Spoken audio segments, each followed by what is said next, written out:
these flat levels of conductance as function of some voltage. I'm sorry for being technical. They are to get precision equal to a combination of universal natural constant, something very exciting for us.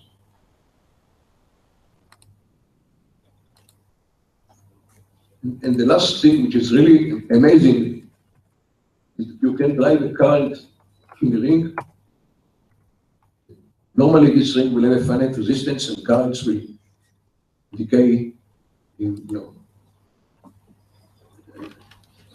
a billionth of a second. But here you can really make this current, low temperatures, flow in a mesoscopic system, not in a macroscopic system, forever. They never decay. The current goes around, it hits a lot of obstacles, but it's able to keep itself going around. That's only because of the fact that this current is made of waves, because electrons are both waves and particles. It's very difficult to live in peace with this statement, but that's the way it is. I'm not responsible. This is another manifestation of the same experiment. We should not really go into details.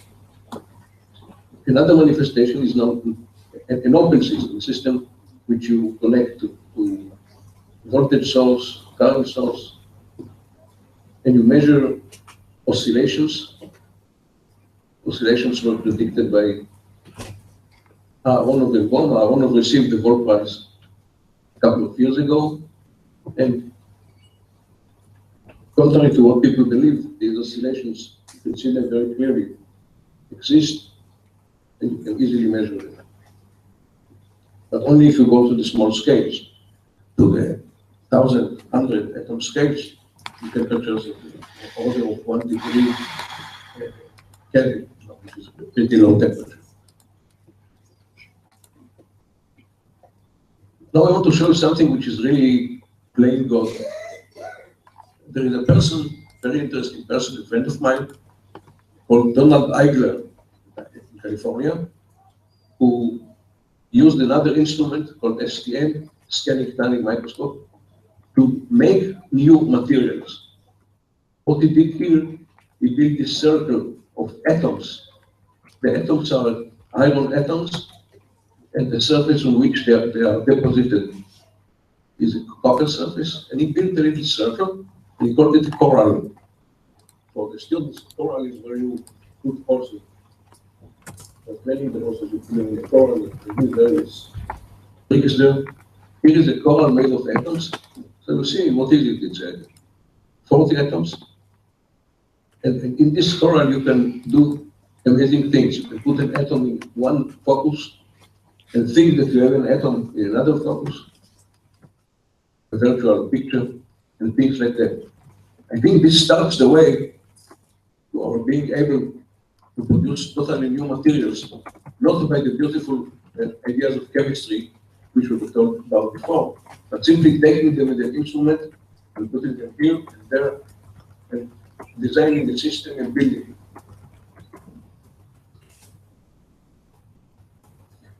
Very difficult to tell you what kind of excitement you derive out of being able to do such things and to also measure their properties. Another interesting experiment that was done recently is to build a transistor made of a molecule, a long molecule. The molecule is no more than 10 atoms wide, and this red thing is the conductor between two gates, and you have a transistor. I think in 10, 20 years, such things will be, like today you have a portable phone, which is stronger than the first computer that was about in the room half of this phone, with a lot of air conditioning and so on, to bring it into the pocket.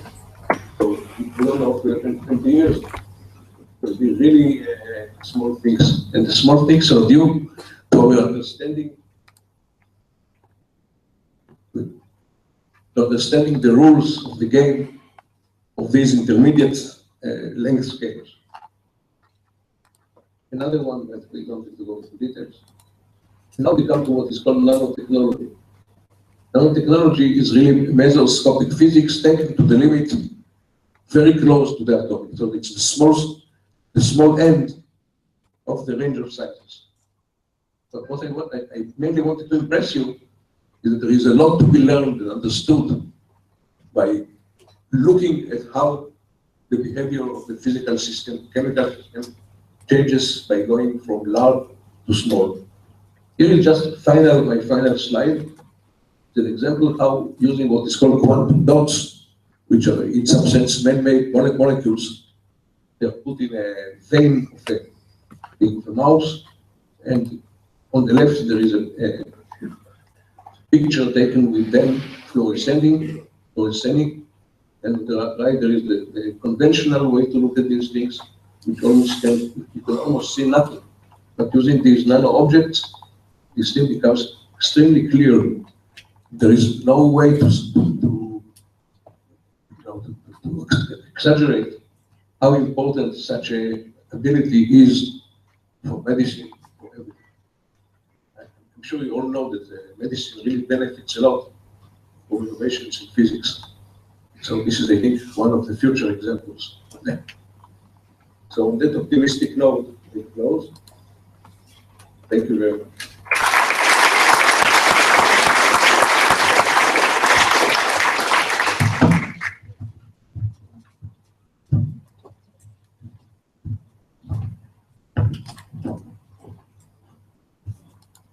Thank you very much, Professor Emre.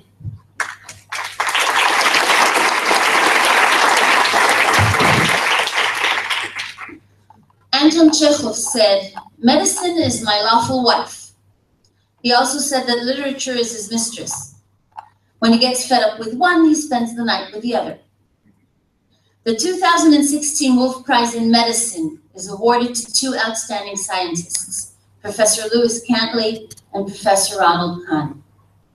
Professor Ronald Kahn is from the Joslin Diabetes Center and Harvard Medical School in the USA.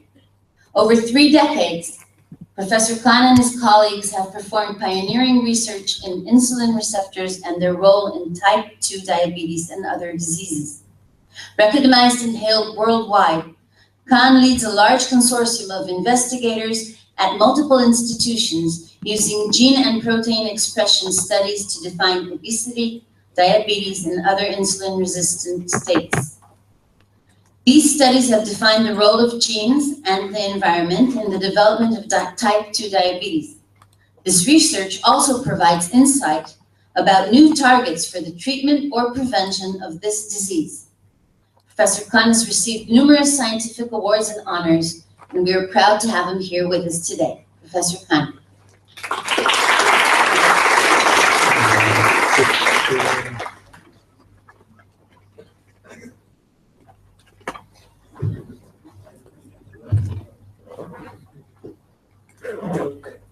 Well, thank you, Liat. For those of you who didn't recognize, all those were Lou Cantley's pictures, so you got to see a little bit of his life, and maybe when he's introduced, you'll get to see a little bit of mine. There we are. There's a little bit of mine. Okay. So like the other laureates, I too want to thank very much the Wolf Foundation and the Wolf Prize Committee for giving me the opportunity to receive this award. It's just a tremendous recognition. But also, like the other laureates, I want to say, particularly to the students who are here, that this is a great time for many things, for science, for arts, for literature. There are great opportunities. And I think the one thing that all of us have in common is that we all really love what we do. And we also have great role models, which was actually a concept that was introduced right at the beginning. Role models and our parents, who were very important in our lives. For me, a role model is my brother, who's here with me to share this award. My wife, Susie, my kids are role models in certain ways, and certainly my many teachers who contributed to my education and to my view of life. So take advantage of these opportunities when you have people around, and try to learn a little bit from everybody, because so many people have so much to offer. Now, as a physician doing very basic research, I like to put what I do in the context of a major health problem. And the major health problem are really two: the problem of diabetes and the problem of obesity. Here's a map of the world showing in different colors the percentage of the population with diabetes, with the light colors being a low percentage, like 2 or 3%, and the dark colors being a high percentage, like 12% of the population. There are 360 million people in the world with diabetes, 420,000 in Israel alone. And this number goes up by millions each year as more and more people develop this disease. A lot of diabetes is really related to what we call type 2 diabetes. And type 2 diabetes is what accounts for most diabetes in adults, and now also a lot of diabetes in young people. The big driver of type 2 diabetes is obesity and being overweight. And literally 1/3 of the population of the world is overweight or obese. 2.1 billion people. In the United States alone, between 1990 and the year 1999, in one decade, Americans gained 1 billion kilograms of weight. So this is a huge problem. It just grows and grows everywhere in the world. And what links these together from my perspective and from my interest is the problem that both of these are states of insulin resistance. Insulin is the major hormone controlling blood sugar and metabolism in the body. It's made by the pancreas and secreted into the blood. And in most of us, it works perfectly well. But in people with type 2 diabetes or obesity, insulin resistance, insulin doesn't work well. The tissues somehow are resistant to its effect. And insulin resistance is really a problem in many common diseases, not only diabetes and obesity, but also in hypertension, high blood pressure, people with abnormal blood lipids, dyslipidemia, and atherosclerosis.